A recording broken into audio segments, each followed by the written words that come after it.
இன்றைய முக்கிய சினிமா செய்திகள் டிசம்பர் 15, 2025. 1.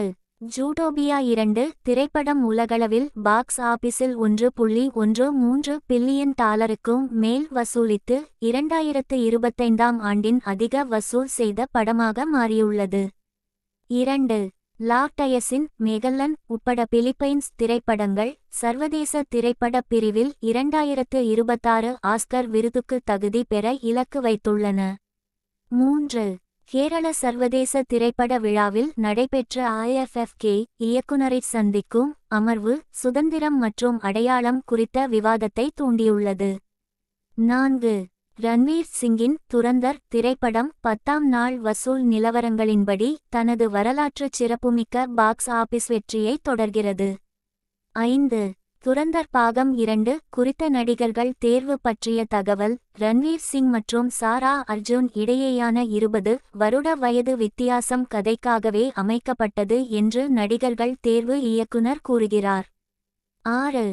பொன்ராம் புதிய நகைச்சுவை கதைக்களத்துடன் வருத்தப்படாத வாலிபர் சங்கம் 2 படத்தை உறுதிப்படுத்தியுள்ளார். 7. ரஜினிகாந்தின் பிறந்த நாளை முன்னிட்டு அவரது படையப்பா திரைப்படம் பிரான்சில் மீண்டும் வெளியிடப்பட்டது. உலகெங்கிலும் ரசிகர்கள் கொண்டாடினர். 8.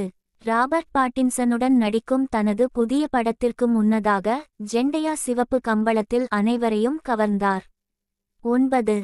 சென்டிமெண்டல் வேல்யூ படத்தில் நடித்ததற்காக ரெனாட் ரெய்ன்ஸ்வே ஆஸ்கர் விருதுக்கு தகுதியானவராக உருவெடுத்துள்ளார். 10. இந்த வாரம் திரையரங்குகளிலும் OTT தளங்களிலும் வெளியாகும் புதிய படங்களில் the case for miracles, now you see me, now you don't, David the housemate மற்றும் பல படங்கள் அடங்கும். 11.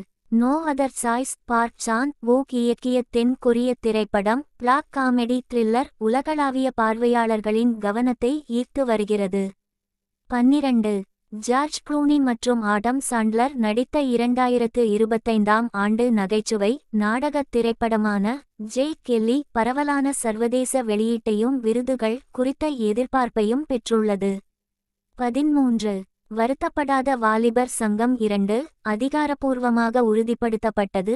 இயக்குனர் பொன்ராம் புதிய நகைச்சுவை கதைக்களத்துடன் அடுத்த பாகத்தை அறிவித்துள்ளார். இது ரசிகர்களை அடுத்த அத்தியாயம் குறித்து உற்சாகப்படுத்தியுள்ளது. 14. ஒரு புதிய திரைப்பட நகரத்தின் தொடக்க விழாவின் போது கமல்ஹாசன் சென்னையை இந்தியாவின் திரைப்பட மையமாக குறிப்பிட்டார். மேலும் சினிமாவின் கலாச்சார முக்கியத்துவத்தை வலியுறுத்தினார். 15. சூர்யா 47 படத்தின் முன்கூட்டியே விற்கப்பட்ட உரிமைகள் 70 ரூபாய் கோடிக்கு